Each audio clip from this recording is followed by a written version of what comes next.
E agora a gente fala um pouquinho sobre planos de saúde. Chegaram muitas dúvidas e pedidos para a gente abordar esse assunto no programa. Então a gente vai fazer uma entrevista aqui de um bloco para poder esclarecer as dúvidas que chegaram e dá tempo de você de casa mandar a sua também. Quero agradecer a presença da nossa advogada,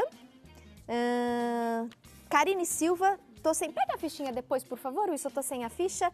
Obrigada, viu, Karine, pela participação no nosso programa. Prazer tê-la aqui conosco. Prazer é meu. Karine, acho que para começar é legal a gente pontuar a diferença em relação a plano de saúde e seguro-saúde, né? São coisas... São coisas distintas, mas assim, o plano, tanto o plano de saúde como também a questão do seguro-saúde, ambos têm o quê? Tem a oferta com relação às questões, né, hospitalar. Então, tanto um como o outro tem essa questão. Bom, a única diferença que a gente tem que pautar, que é uma diferença assim, bem interessante, é com relação ao seguro. O seguro é algo realmente assim, aberto, né? Que a pessoa não tem aquele limite para poder contratar o serviço. Então, por exemplo, eu sou segurado daquele procedimento, né?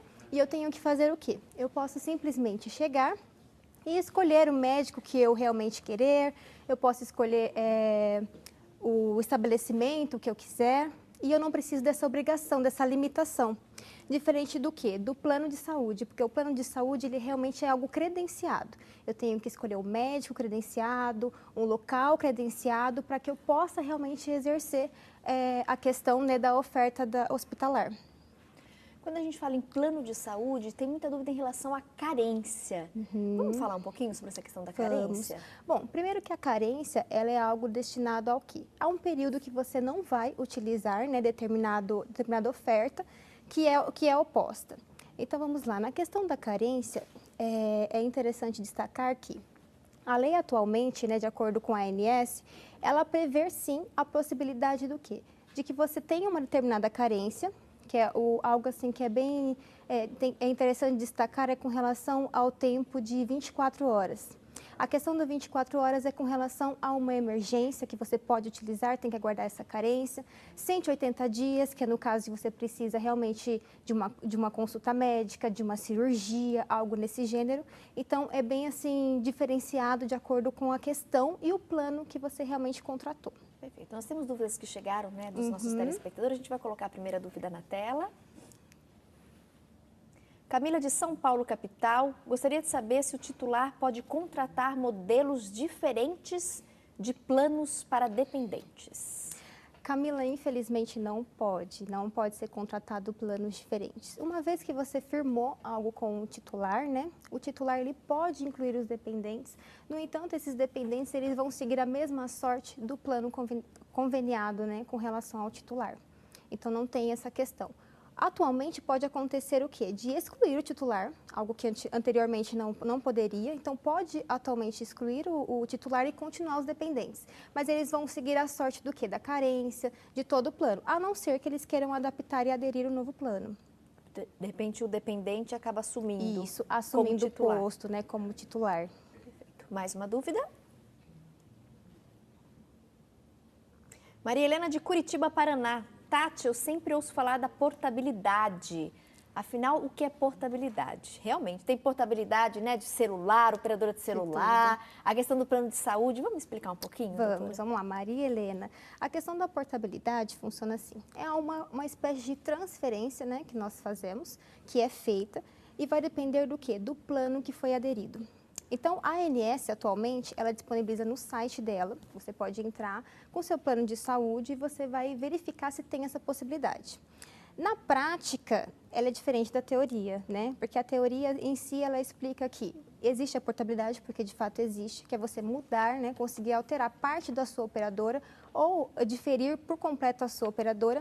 No entanto, na prática, acontece da mesma forma que acontece a questão de uma ligação, por exemplo, que você faz para excluir uma internet ou para mudar a portabilidade de um celular.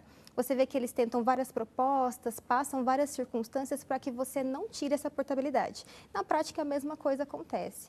Tá? Realmente, assim, tem uma certa dificuldade para a portabilidade, mas o que eu sugiro é que a pessoa, ela procure realmente, entre no site da ANS e lá você vai ver certinho se o seu plano aderido realmente se encaixa nessa condição ou não.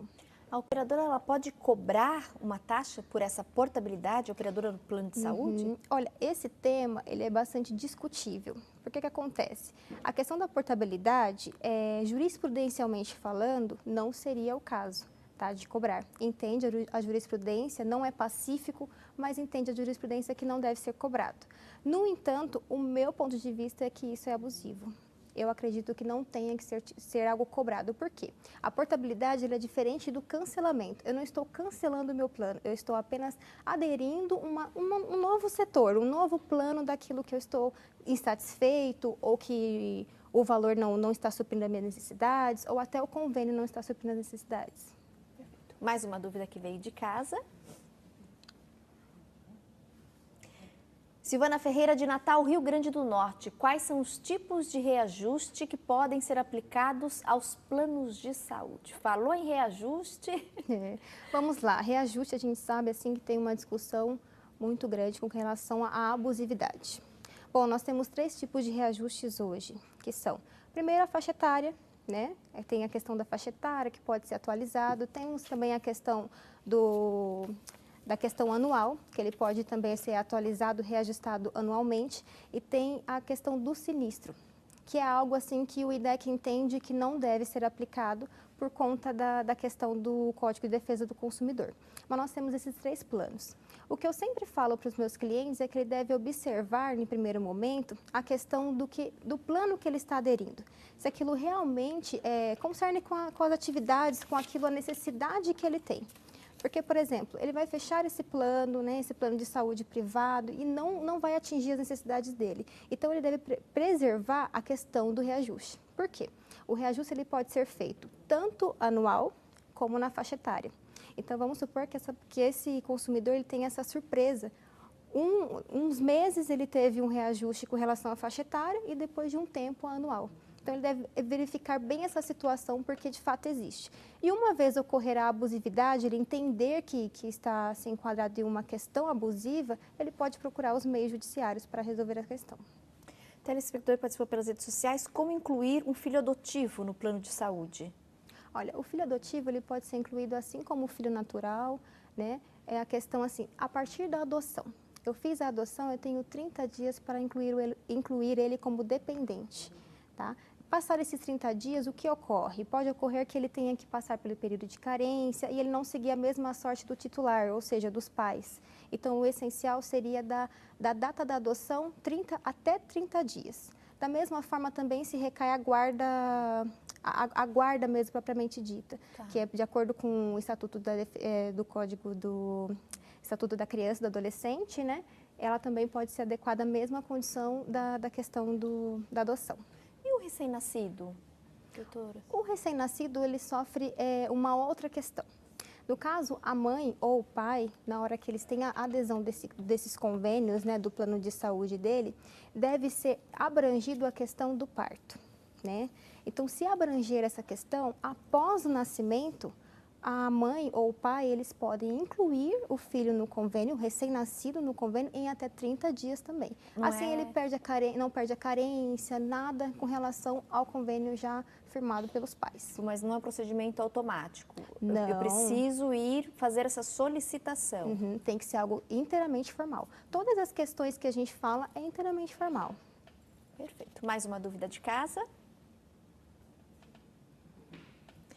De Campinas, estamos pensando em cancelar o nosso plano de saúde. Existe um momento correto para solicitar o cancelamento? Infelizmente, a gente não tem o nome da telespectadora. Para cancelar, tem um período? Não, assim, eu entendo que não. Porque, assim, o cancelamento ele pode ser ocorrido, sim, a qualquer momento, desde que ocorra a insatisfação. O consumidor ele tem esse pleno direito, não gostei de determinado serviço e cancelá-lo.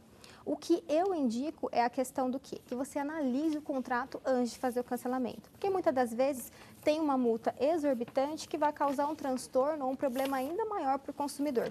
Então, para ele se ater a essa questão inicialmente, é o ideal.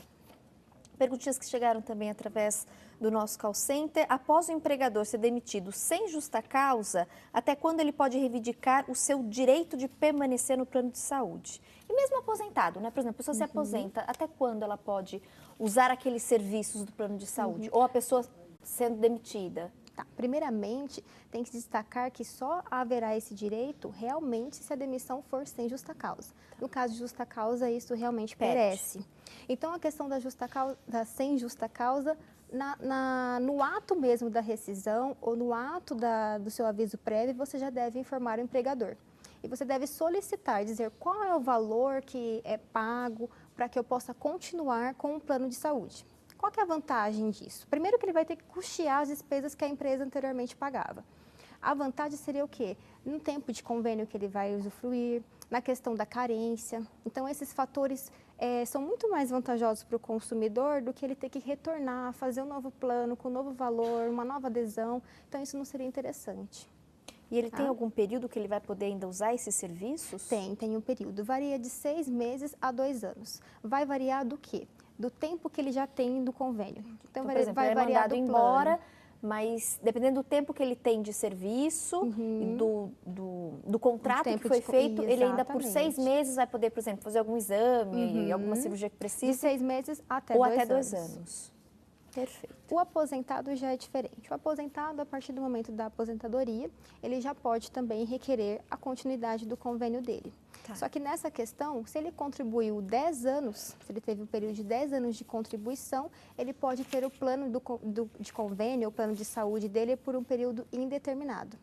Já na questão, se ele atingiu uma contribuição menor, com um tempo menor do que isso, vai ser de acordo com o tempo de contribuição. Se eu tenho 2 anos de contribuição, vai ser 2 anos de plano de saúde que eu vou poder aderir, dar continuidade. Perfeito. Mais uma pergunta que chegou de casa? Vamos lá. De Palmas, Tocantins, José Moraes. Obrigada, José, pela audiência e participação. Uma pessoa idosa ou portadora de uma doença grave pode ser impedida de participar de um plano de saúde? De maneira nenhuma. Essa pessoa não pode, de maneira nenhuma mesmo, ser impedida. Na prática, acontece muito o quê? O plano de saúde, ele jamais vai dizer que é por conta da idade ou por conta da doença grave. Eles vão alegar qualquer outro motivo. Não aceita o seu tipo de... Não aceitamos esse tipo de perfil, alguma coisa do gênero, mas jamais com relação à doença ou com relação à idade. E aí, nesses casos, aciona o PROCON, aciona um advogado? Nesses casos, é judiciário. Infelizmente, assim, a questão do idoso, principalmente, sofre muito com relação a isso e a gente não tem, assim, muito o que fazer, porque... O próprio valor, né, doutora? A pessoa vai ficando mais velha, o plano de saúde, o valor da mensalidade vai aumentando absurdamente também. Absurdamente. Então, não tem essa possibilidade, porque por mais que ele clame, extrajudicialmente, administrativamente, ocorre o problema por quê? Porque a ANS, ela tem inúmeras, milhões de reclamações, então vai ser apenas mais uma. Agora, você pleitear no Poder Judiciário, eu creio que ele atingirá uma solução. A gente recebeu, na verdade, uma reclamação de uma telespectadora que tentou recorrer a uma cirurgia pelo plano de saúde, mas foi negado. E ela comentou a cirurgia estética. Eu acredito que a maioria, se não todos, realmente eles não fazem cirurgia estética, né, doutora? Não, é muito difícil. O que inclui é uma cirurgia reparadora. E a cirurgia reparadora é com questão ao quê? Em relação ao quê? À saúde da pessoa. Sempre vai ser ligada à saúde do consumidor. Passou da saúde, voltou para a questão da aparência, das formas do corpo, isso realmente não abrange. Pode até existir um convênio, um plano de saúde que abrange determinada situação, mas assim, é algo extremamente raro e caríssimo, se for o caso. Reclamou, mas infelizmente isso também não conheço. É um protocolo, um procedimento dele. Eles não fazem cirurgia estética. Não tem esse tipo de plano. Então, assim, eu acredito que tem muito essa divergência com relação a eu queria que cobrisse isso, porque eu entendo que isso é necessário, mas infelizmente... Mas a reparadora, eles sim. são obrigados. Obrigada, viu, doutora Karine, pela presença hoje e por todos os esclarecimentos aí prestados. Imagina, fica à disposição. A gente vai fazer mais um intervalo rapidinho e daqui a pouquinho eu volto com a Ellen Marete para a gente fechar o programa com passo a passo de crochê usando o fio de malha.